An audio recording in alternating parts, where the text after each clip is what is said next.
दोस्तों नमस्कार। दोस्तों वैसे तो हम लोग अपने बचपन से ही एग्ज़ाम देना शुरू कर देते हैं। इंटरमीडिएट तक हम सब स्कूल के नॉर्मल एग्ज़ाम देते हैं, लेकिन उसके बाद आता है हमारी लाइफ में एक्सपोजर और कुछ ऐसे एग्ज़ाम्स देखने को मिलते हैं जिनको क्रैक करना हम लोगों का सपना हो जाता है।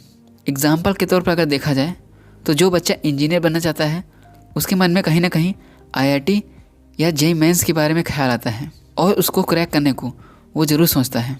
और वहीं जो बच्चा बायोलॉजी स्ट्रीम से होता है वो नीट एग्ज़ाम के बारे में ज़रूर सोचता है कि इस एग्ज़ाम को हर हाल में क्रैक ही करना है। वहीं अगर कोई बच्चा आर्ट्स स्ट्रीम से होता है तो वो बचपन से ही अपना झुकाव सिविल सर्विस की तरफ रखता है। लेकिन दोस्तों ये सब ऐसे एग्ज़ाम्स होते हैं जिन्हें क्रैक कर लेना इतना आसान भी नहीं होता है।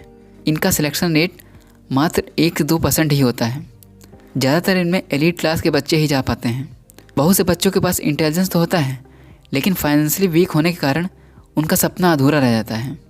हालांकि अब चीज़ें डिजिटल हो गई हैं और यूट्यूब पे सब अवेलेबल है तो थोड़ा राहत हो जाती है, लेकिन सब चीज़ की अवेलेबिलिटी होने के कारण अब कंपटीशन भी बहुत ज़्यादा बढ़ गया है।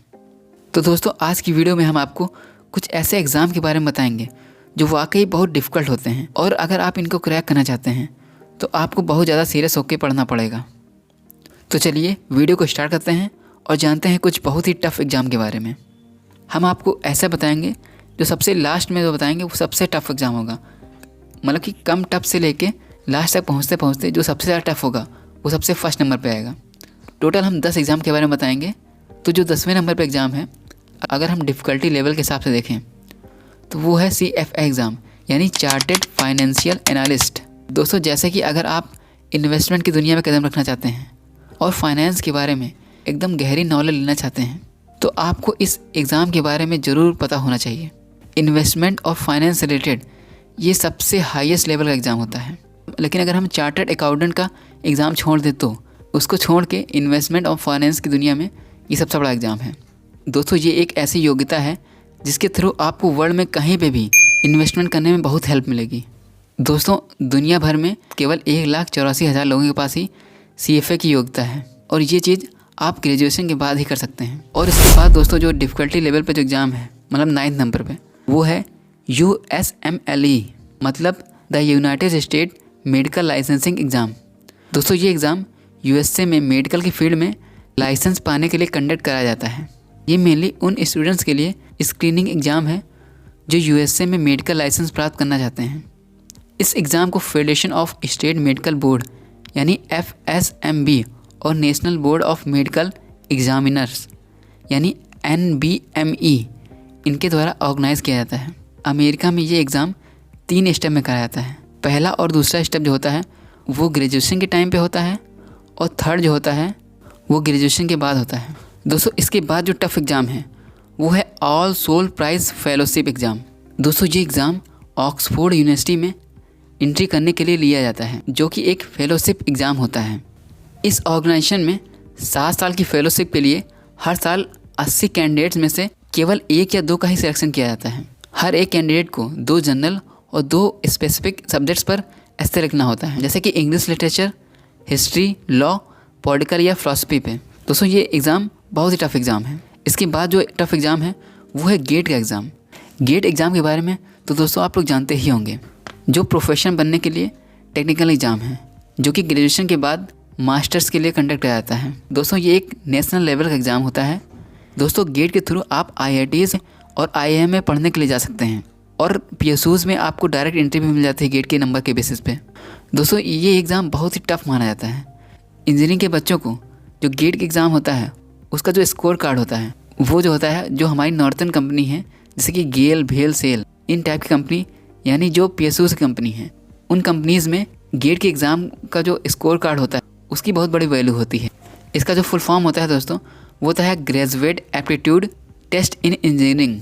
इसके बाद जो सबसे टफ एग्ज़ाम है वो है GRE, यानी ग्रेजुएट रिकॉर्ड एग्जामिनेशन, जो कि उनके लिए है जो कि अमेरिका में मास्टर्स या PhD प्रोग्राम करना चाहते हैं।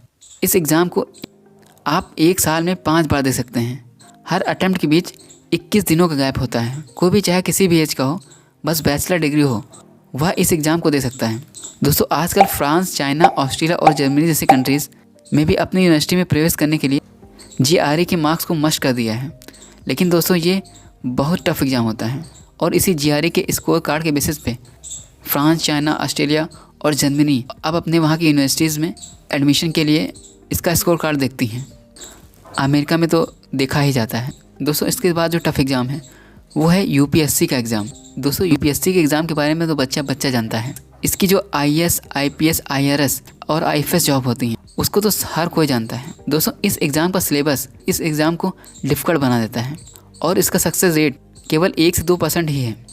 इस एग्ज़ाम में लगभग 700 से 800 तक ही बच्चे सेलेक्ट होते हैं और उसमें भी 100 से 150 ही IAS बन पाते हैं। इसका प्रीलिम्स के कंपैरिजन में इसका मेंस बहुत ही टफ होता है और लास्ट में इंटरव्यू होता है।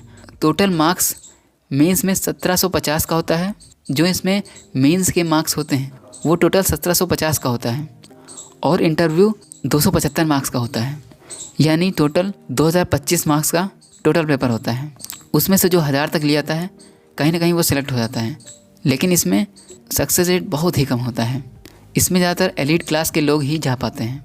स्टैटिस्टिक्स के हिसाब से अगर देखा जाए तो मात्र 5 से 6 बच्चे ऐसे होंगे या 10 बच्चे ऐसे होंगे जो पुअर सोसाइटी के आते हैं, लेकिन रिमेनिंग जितने बच्चे होते हैं वो सब एलीट क्लास के लोग ही होते हैं। दोस्तों इसके बाद जो डिफ़िकल्ट एग्ज़ाम है वो है IIT JEE का। दोस्तों ये एग्ज़ाम भी इंडिया में बहुत फेमस एग्ज़ाम है। ये एग्ज़ाम इंजीनियरिंग कोर्स के लिए होने वाला सबसे टफेस्ट एंट्रेंस एग्ज़ाम है। ये एग्ज़ाम 2 स्टेप में होता है जिसमें JEE मेंस और JEE एडवांस होता है। दोस्तों इस एग्ज़ाम के टफ होने का सबसे बड़ा रीज़न जो है वो है कि 12th तक बच्चा इतना बड़ा नहीं हो पाता है कि वो इतना इंटेलिजेंस ला पाए अपने अंदर, और बिना कोचिंग किए इस एग्ज़ाम को तो निकाल पाना इम्पॉसिबल है।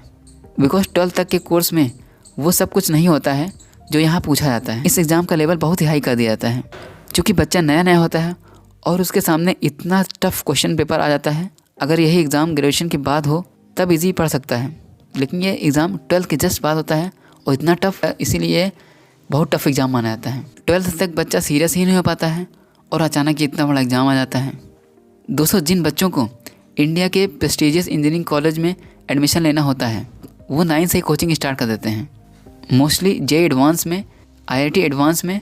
दोस्तों इसमें IIT मेंस जो होता है वो तो जो 12th में कोचिंग करता है वो निकाल लेता है, लेकिन जो IIT एडवांस होता है उसमें जो बच्चा 9 से लगा होता है कोचिंग में वही कहीं ना कहीं निकाल पाता है।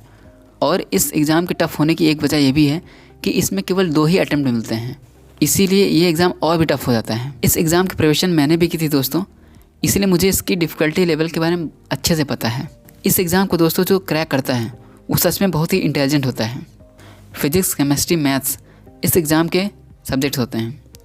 और दोस्तों फाइनली अब उस एग्ज़ाम के बारे में बताने जा रहे हैं जिसे दुनिया का सबसे टफेस्ट एग्ज़ाम माना गया है। दोस्तों उस एग्ज़ाम का नाम है गाओकोवा।